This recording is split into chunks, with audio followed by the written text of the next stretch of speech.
الحمد لله نحمده ونستعينه ونستغفره ونؤمن به ونتوكل عليه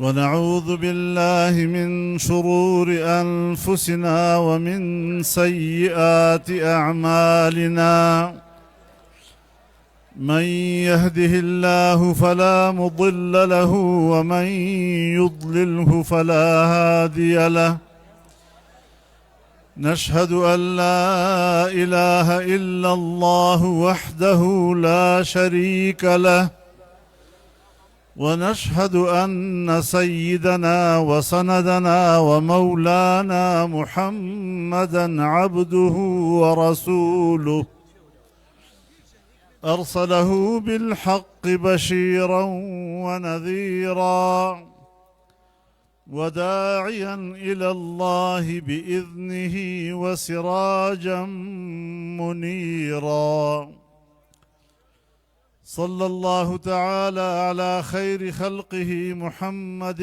وعلى آله وصحبه وبارك وسلم تسليما كثيرا كثيرا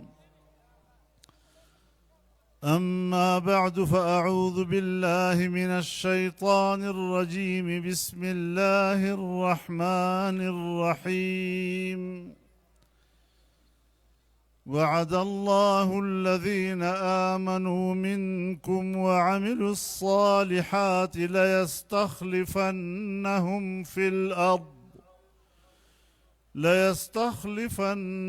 في الأرض كما استخلف الذين من قبلهم وليمكنن لهم دينهم الذي ارتضى لهم وليبدلنهم من بعد خوفهم أمنا يعبدونني لا يشركون بي شيئا ومن كفر بعد ذلك فأولئك هم الفاسقون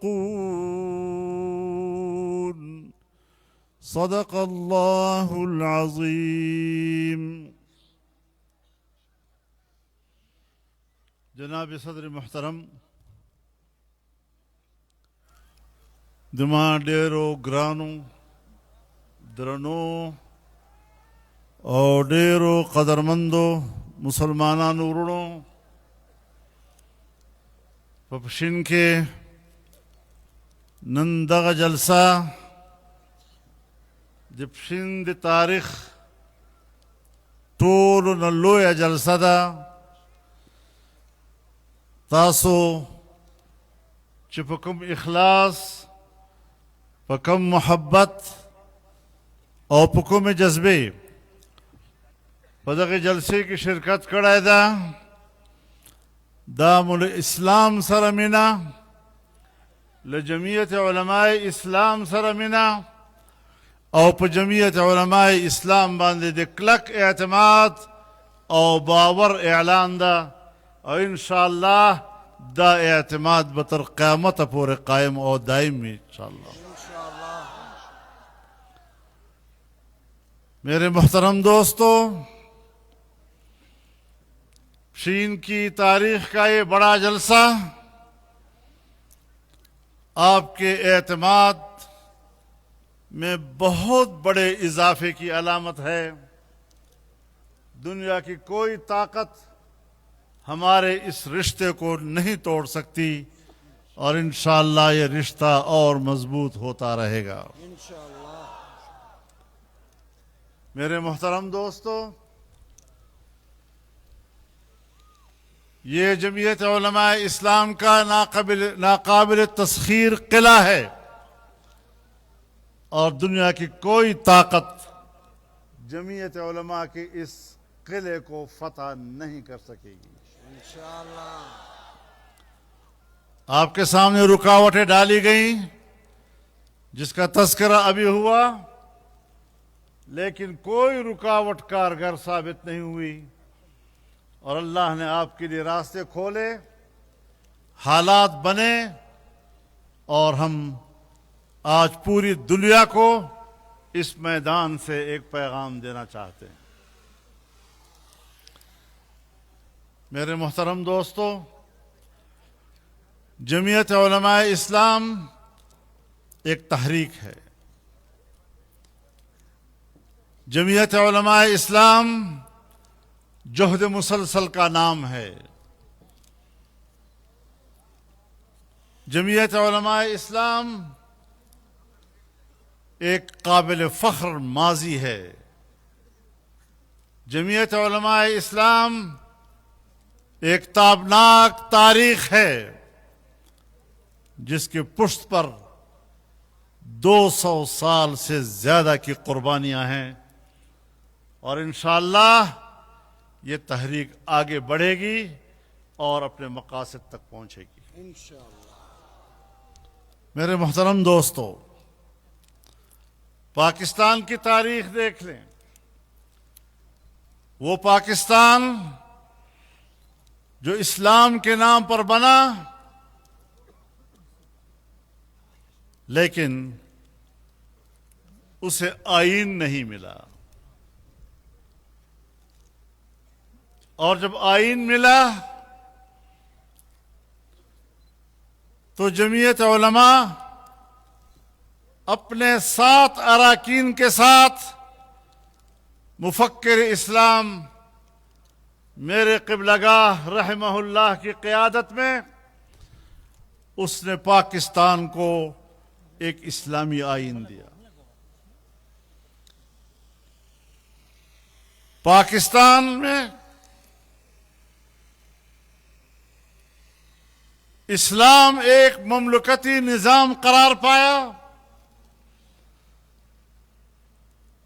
ملک کو اس بات کا پابند بنایا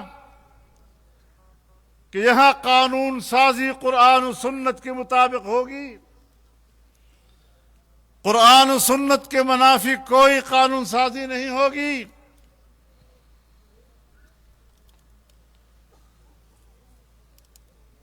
ختم نبوت کا مسئلہ آیا تو آپ کی قیادت نے پارلیمنٹ میں آپ کے عقیدہ ختم نبوت کی نمائندگی کی، ترجمانی کی، اور اللہ نے ہمیں فتح نصیب کیا۔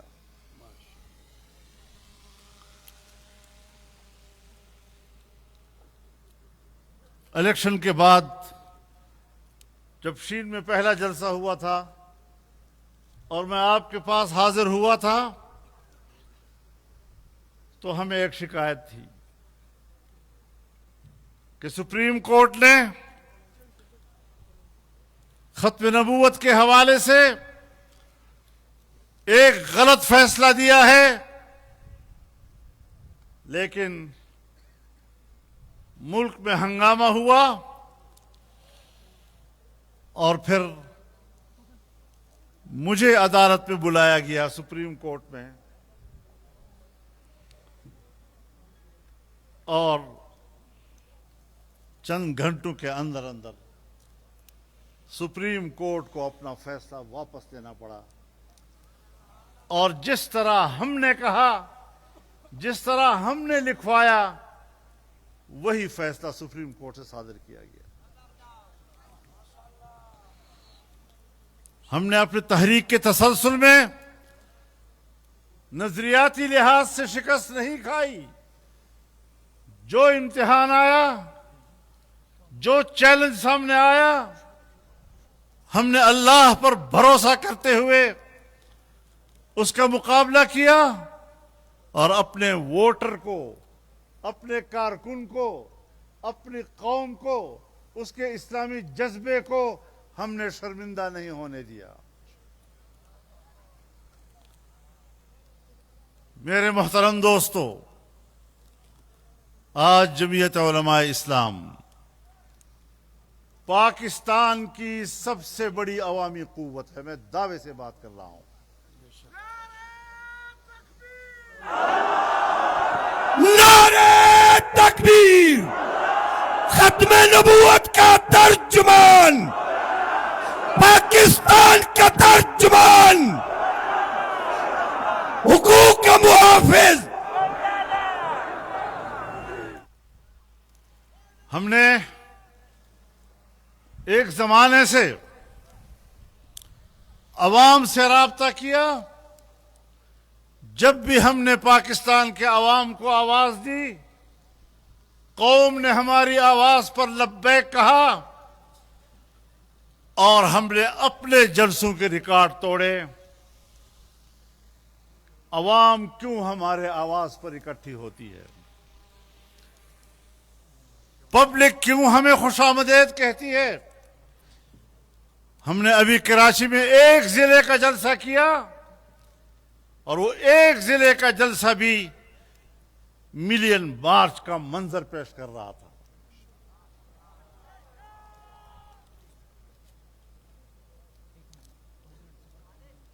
ہم چاروں صوبوں میں عوام کے پاس جا رہے ہیں، باوجود اس کے کہ ہم نشانے پر ہیں.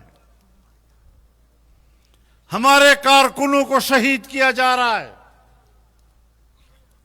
ہمارے علماء کرام کو اور اساتذہ کرام کو گولیوں کا نشانہ بنایا جا رہا ہے. ہماری جماعت دہشت گردوں کی دہشت گردی کے زد میں ہے، لیکن اس کے باوجود میں بتانا چاہتا ہوں کہ یہاں اس ملک میں اگر فرقہ وارانہ فسادات ابھرے، فرقہ واریت کی بنیاد پر نفرتیں پیدا کی گئیں، جمعیت علماء اسلام نے اس فرقہ وارانہ نفرتوں کی سیاست کو شکست دی ہے. ہم نے نفرتیں نہیں پھیلائی، ہم قوموں کے حقوق کی جنگ لڑ رہے ہیں، لیکن محبت کے علم کے ساتھ. ہم نے پشتون بلوچ کی نفرتوں پہ سیاست نہیں کی، ہم نے مہاجر سندھی کی نفرت پر سیاست نہیں کی، ہم نے سرائکی پنجابی کی نفرت پر سیاست نہیں کی. ہم نے ایک قوم، ایک مسلمان قوم، ایک پاکستانی قوم، ایک متحدہ قوم کی بنیاد پر محبتوں کا پیغام دیا ہے، لیکن یہ کہہ کر کہ ہم پاکستان کے ہر صوبے اور ہر قومیت کے حقوق کے تحفظ کی جنگ لڑیں گے.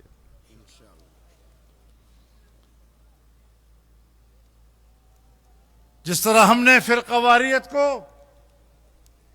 اس کی بنیاد پر نفرتوں کو شکست دی ہے، جس طرح ہم نے قومیتوں کی بنیاد پر نفرتوں کو شکست دی ہے، صوبائیت اور نفرتیں، قومیت اور نفرتیں، لسانیت اور نفرتیں، علاقائیت اور نفرتیں، فرقہ واریت اور نفرتیں، اس سیاست کو اگر ملیامیٹ کیا ہے تو جمعیت علماء اسلام کی اس تحریک نے کیا ہے.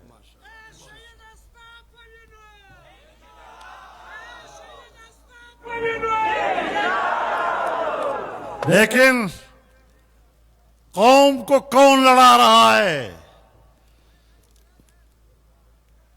جو قوم پرست کہے جاتے ہیں، ان میں تو اتنی جان نہیں ہے. وہ بیچارے تو بس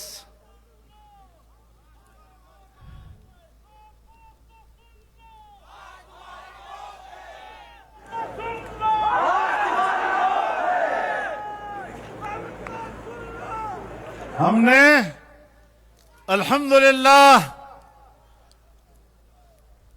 جو سیاست کی ہے، پاکستان کی بقا کی سیاست کی ہے. اگر قوم کو لڑایا ہے، فرقوں کی بنیاد پر لڑایا ہے، اگر قوم کو لڑایا، لسانیت کی بنیاد پر لڑایا، نفرتوں کی بنیاد پر لڑایا، تو جمعیت علماء نے قوم کو متحد کرنے کی جنگ لڑی اور پاکستان کی بیوروکریسی اور پاکستان کی اسٹیبلشمنٹ نے ہمیشہ قوم کو لڑا کر ان پر حکومت کرنے کی کوشش کی ہے.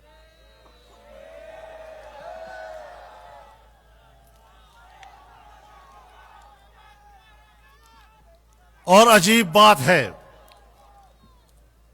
جرم بھی کرتے ہیں اور چونچ بھی اونچی رکھتے ہیں اور کہتے ہیں ہمارے اوپر تنقید نہ کرو. بھئی تم پاک ہو تو ہم آپ کو پاک کہیں گے. اور کتا زان شرمولای نو زسر باندې حکم دی.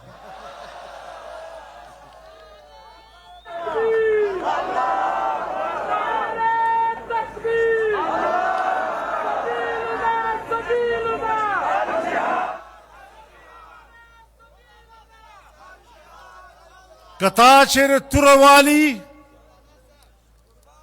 کتا چیر توروالی زدر سر ملگر آئے. ہندوستان حملہ وکڑا تائے جواب ورک ماستائل ہے. بے وجہ اختلاف نہ کہوں. کتا دے امریکہ اور دے ایران ترمن سالسی کڑی مونگ بدے مرستالان یو لارا نتا بندو. مرسو منطقے کی جنگ نغوارو. خدا سوال خام خواہ پورتا کو چھ دے مرس پالیسیانی سوک جوڑئی. ہمارے پالیسی ساز کون ہیں؟ ہمارے پالیسی ساز کیا پالیسیاں بنا رہے ہیں؟ یہ ہماری عقل ہے؟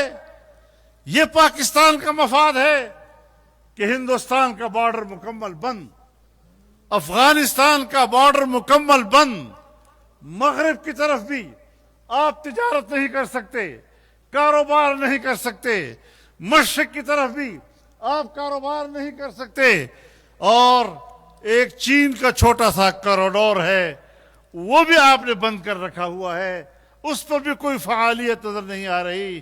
ایران جن حالات میں ہے وہ آپ کے نہ اچھے کا نہ برے کا، ہر طرف آپ نے پاکستان کو غیر محفوظ بنا دیا ہے، محصور کر دیا ہے. یہ کون سی عقل کی پالیسی ہے کہ آج پاکستان ایک محصور مملکت کی شکل اختیار کر گیا ہے؟ یہ کون سی سیاست ہے؟ یہ کون سی پالیسی ہے؟ دہشت گردی کے خلاف ہم جنگ لڑ رہے ہیں تو دہشت گردی تو بڑھ رہی ہے.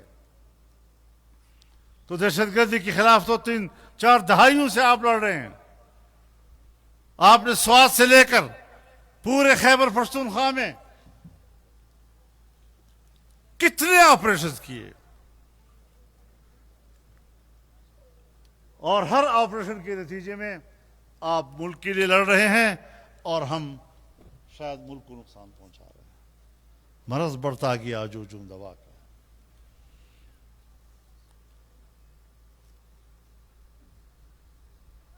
کس کس بات کو روئے ہم آپ کے؟ پردک دی سوڑے سوڑے راوڑ چہارا سوڑا دے گنڈم مالا جڑا رہا تھی.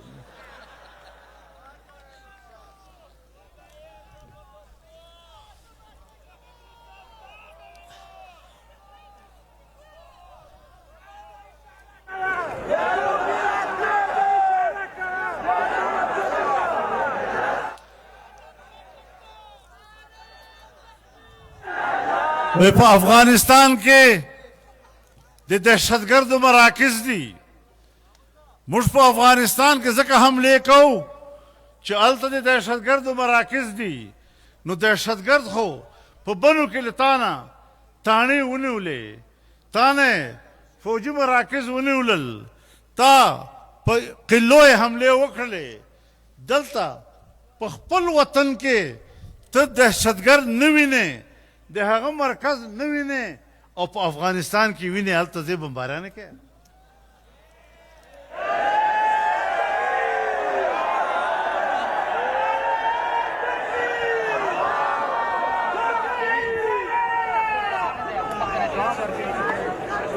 مدماء محترم ورونو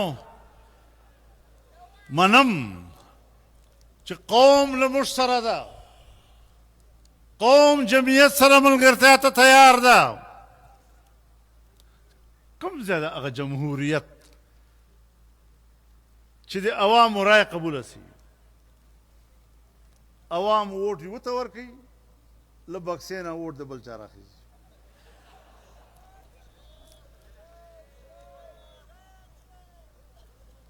نتیجې بدلیږي.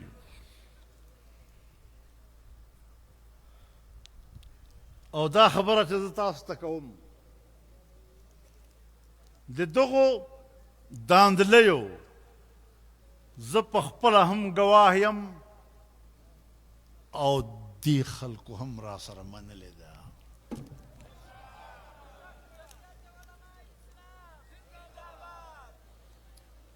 زه داسې خبره نه کوم چې خامخا تور لګوم او په دغه تورو باندې زه سیاست کوم. صفا او شفاف سیاست مو کړی ده. هره حربه د استعمال کړله، د موږ د بدنامولو، الزام تراشیو، تور لګولو، خو په ټولو شرمنده سوې.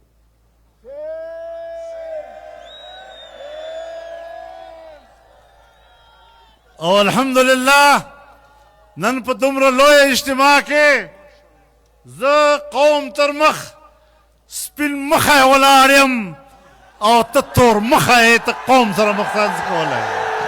نعرہ تکبیر! قاعدہ اشارہ کوا، قاعدہ اشارہ کوا، قائد تیری سیاست کو، قائد تیری امامت کو. خو د یوې خبرې نه مو خبروم چې اوس جمهوریت دپاره هم ځای نشته. جمهوریت دغه ده چې د ټرمپ په شکل کې تاسو وینئ. نو چې دا ټرمپ څنګه خبرې کوي او دا ټرمپ چې څنګه روان وي، په دغه ډانچې کې چیرې یو ځای جمهوریت در ښکاري؟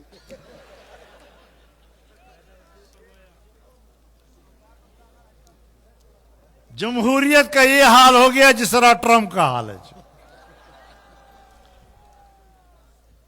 مغربی دنیا سرمایہ دارانہ نظام کو دوبارہ مستحکم کر رہا ہے، سرمایہ داریت سامنے آ رہی ہے، جمہوریت کو دفن کیا جا رہا ہے. اور یہاں پاکستان اور افغانستان کے علاقوں میں ایسی ایسی تنظیمیں موجود ہیں کہ جن کے باغ ڈور مغرب سے ہل رہے ہیں، وہ بھی جمہوریت کا خاتمہ کر رہے ہیں، یہ بھی جمہوریت کی بنیاد پر فتوے لگا رہے ہیں. یہ مذہب وہاں سے آ رہا ہے. یہی وہ چیزیں ہیں. اس پاکستان میں اسرائیل کو تسلیم کرنے کی باتیں ہوئی، لابیوں نے کام شروع کیا اور الحمدللہ جمعیت علماء اسلام نے کراچی میں پہلا ملین مارچ کیا اور پھر ملک بھر میں تحریک چلائی اور اسرائیل کو تسلیم کرنے کی سازشیں پاکستان میں شکست کھا گئی. یہ ہے جمعیت علماء کی سیاست.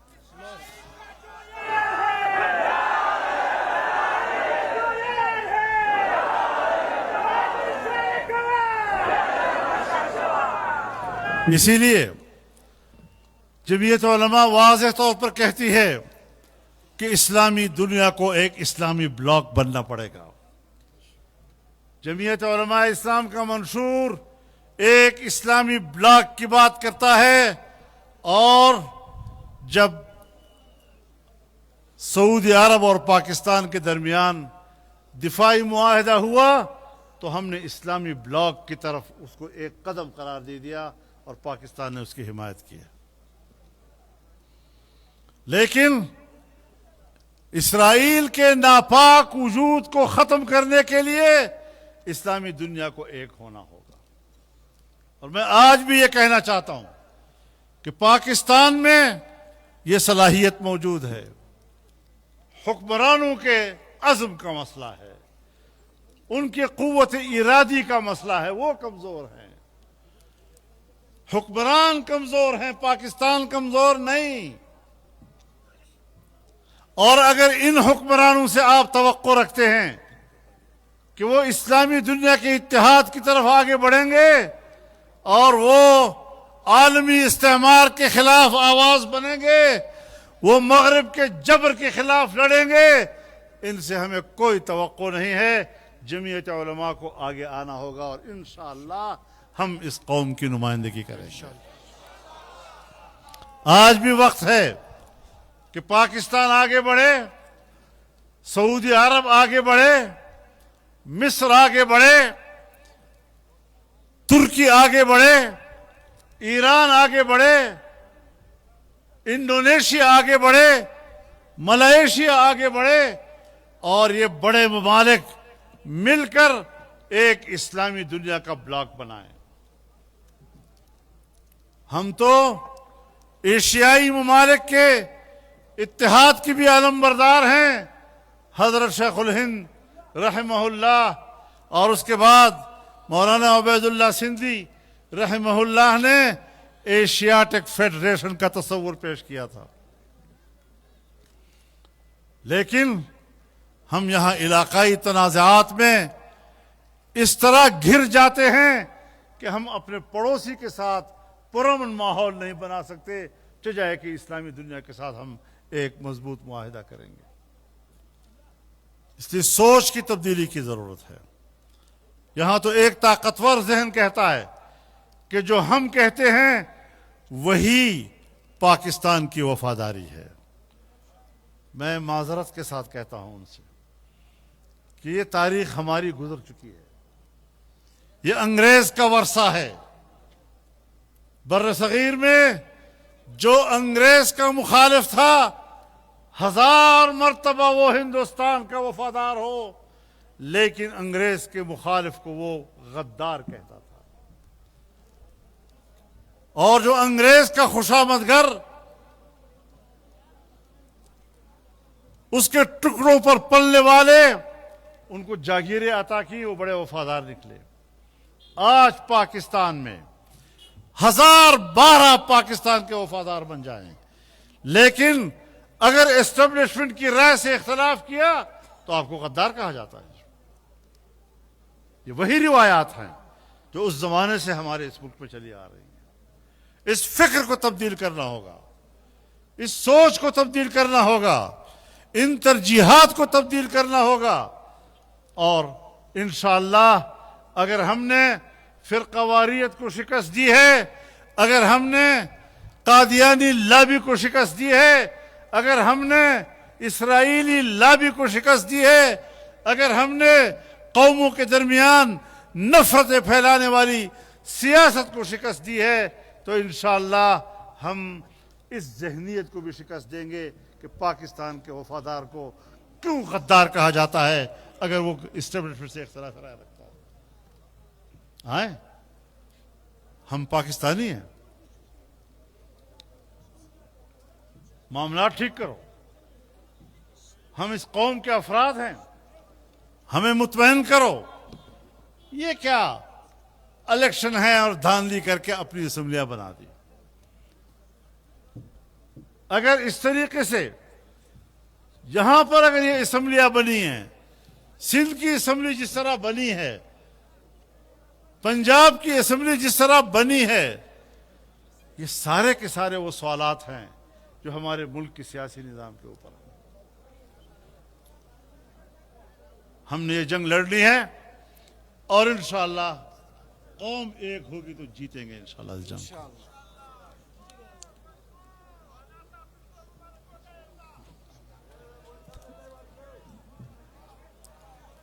دا منجس چونکہ باہر روان دا تاسو په اردو پوهیږئ او چې کوم خلک په پښتو نه پوهیږي په هغه څه کوي تاسو باصلاحیت خلک په پښتانه یاست خو سره د دې نه په اردو پوهیږئ او چې کوم خلک اردو وایي خواران په پښتو نه پوهیږي نو د هغو به لحاظ وکړو. ماں محترم ورونو،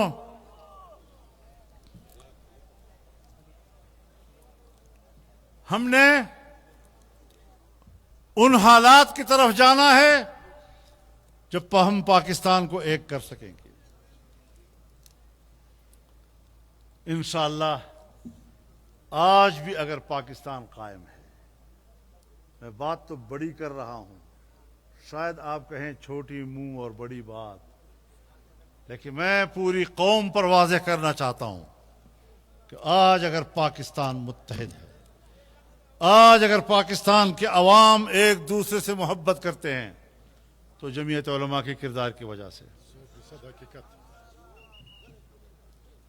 تم نے تو نفرتیں پیدا کی ہے یہاں پر، تم نے تو قوموں کو لڑایا ہے انسانی حق کے نام پر۔ انسانی حق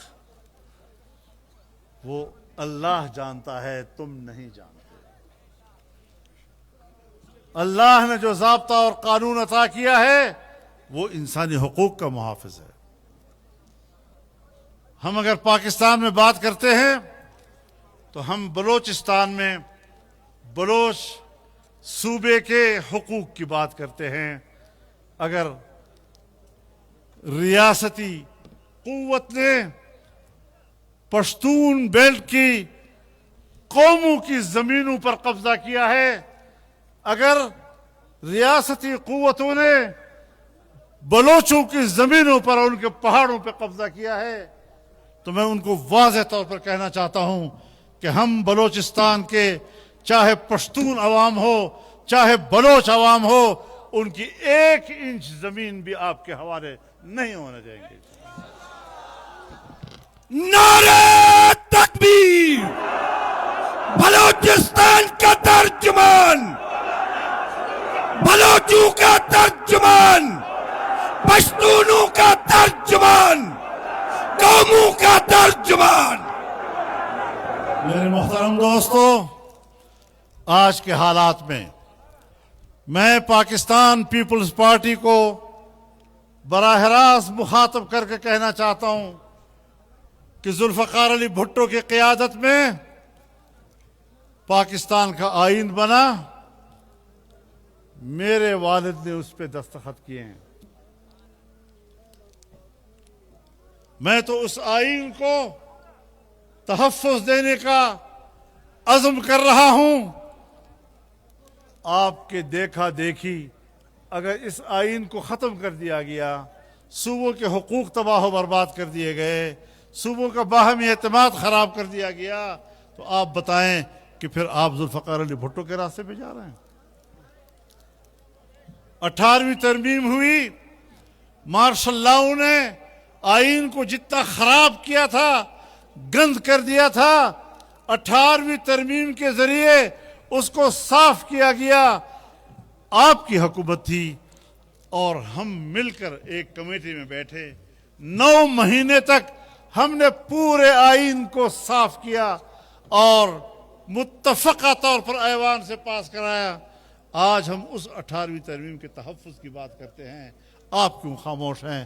تم کیوں کمزوری دکھا رہے ہو؟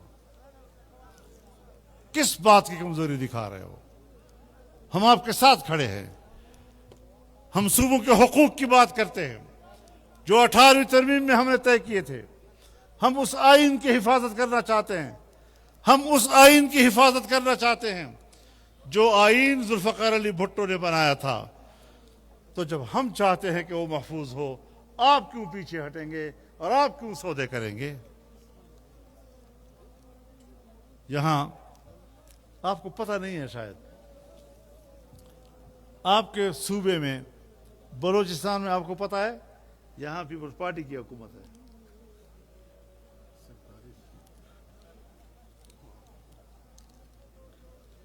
آپ کو پتہ ہی نہیں ہے کہ یہاں پر پیپلز پارٹی کی حکومت ہے۔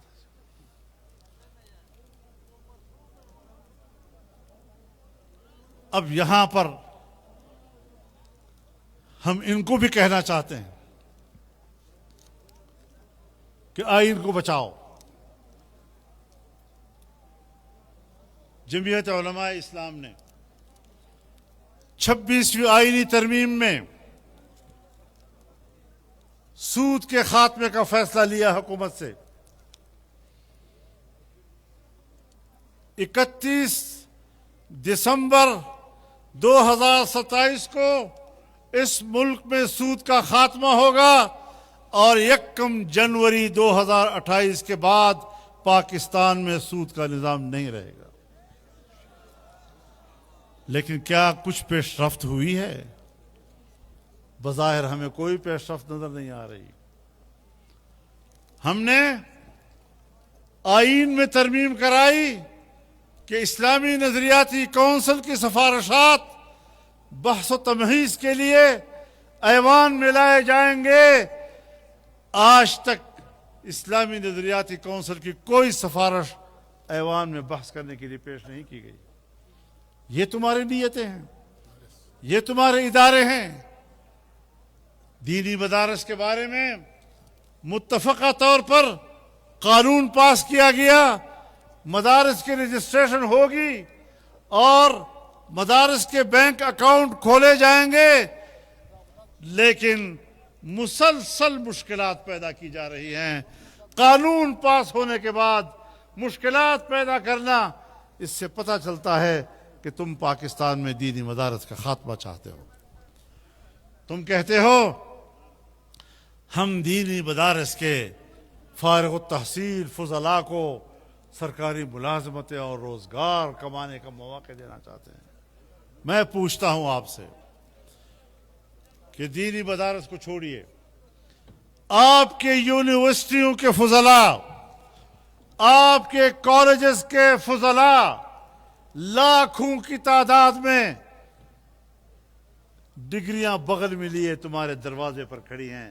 تم ان کو روزگار نہیں دے سکتے اور بات کرتے ہو دینی مدارس کے طلباء کی.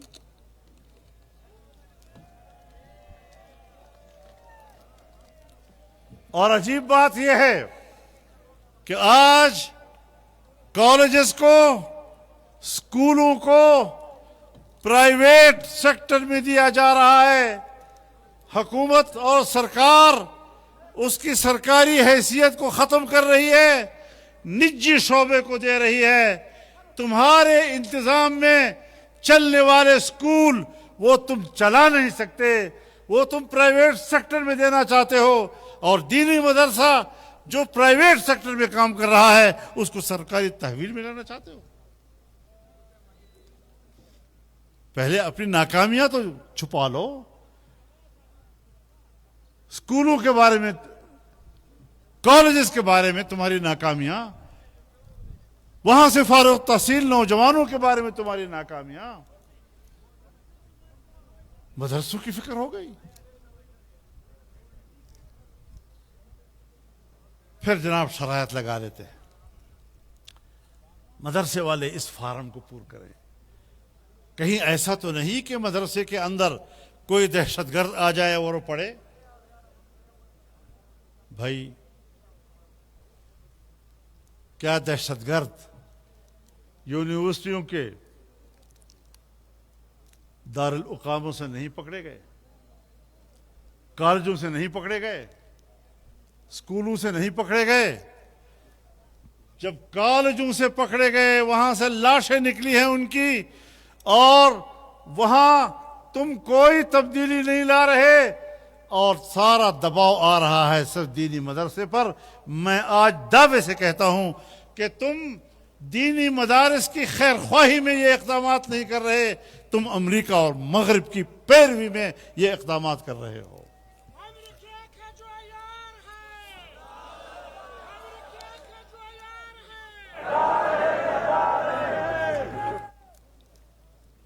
تو آج اس جلسے کے ذریعے سے ہم اپنے عزم کا اعلان کریں اور پوری دنیا کو پیغام دیں کہ تمہارا باپ بھی دینی مدرسے کو ختم نہیں کر سکے گا. نعرہ تکبیر! دینی مدارس کا ترجمان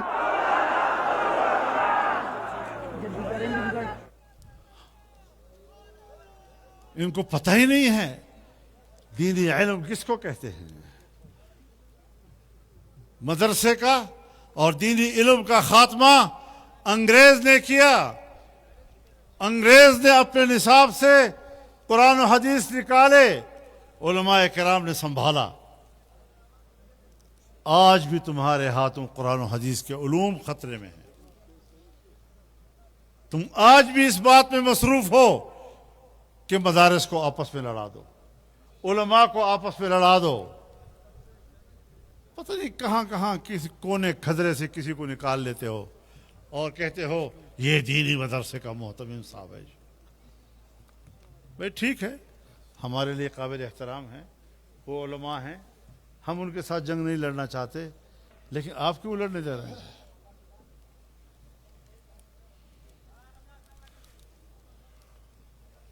بہت معمولی لوگوں کو اٹھا لیتے ہو، لیکن ہم بھی ہیں کہ چھوٹے لوگوں کو بڑا کہہ دیا میں نے۔ اکثر ایسی تکلیف کئی بار اٹھائی میں نے، کوئی مسئلہ نہیں ہے۔ ہم جدوجہد پر یقین رکھتے ہیں، اپنے بساط کے مطابق جدوجہد پہ یقین رکھتے ہیں، اللہ کی مدد کے ساتھ جدوجہد پہ یقین رکھتے ہیں۔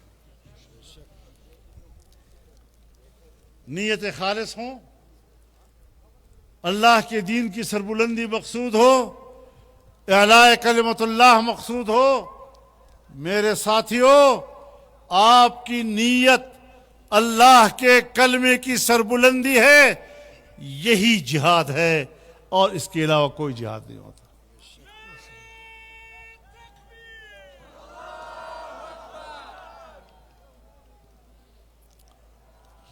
پریشان نہیں ہونا، حوصلے بلند رکھنے ہیں۔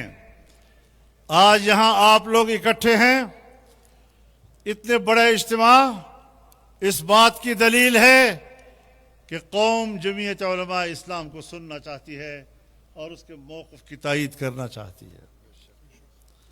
تم علماء کو قتل کر رہے ہو، علماء کا خون بہا کر آپ سمجھتے ہیں کہ ہم کوئی بڑا مقصد حاصل کر لیں گے؟ اگر یہ علماء مسلمان نہیں ہیں تو ان کو کافر کہنے والا خود بھی مسلمان نہیں ہے۔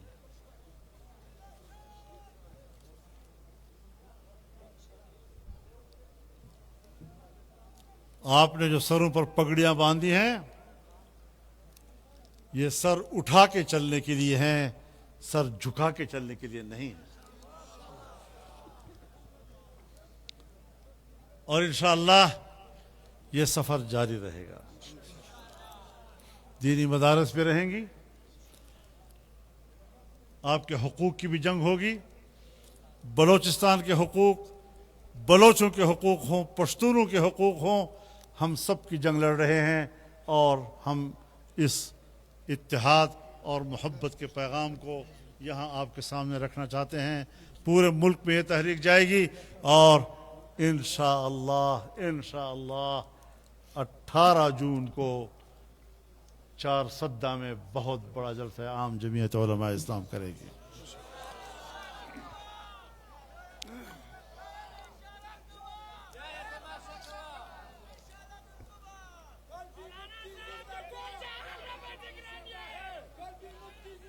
اشارے نہ خبر وتلے دا، اشارے نہ خبر وتلے دا، پتبر میں درتا ہوا اللہ خطا سے بیام نہ پہ پوئے گا، اسے طرح کو جائے۔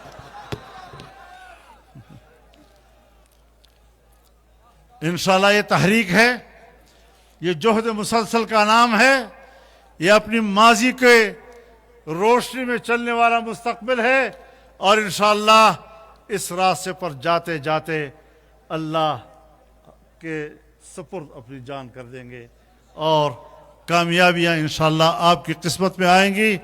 عزم رہے، نیت صاف رہے، کوئی دنیا کی طاقت آپ کا راستہ نہیں روک سکتی۔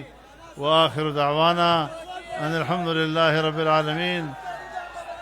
انشاءاللہ پا اتلسم د جن پا 4 کے با انشاءاللہ دیکھ تحریک راتلون کے پڑاوی اور پاگے کے با قوم شرکت کی۔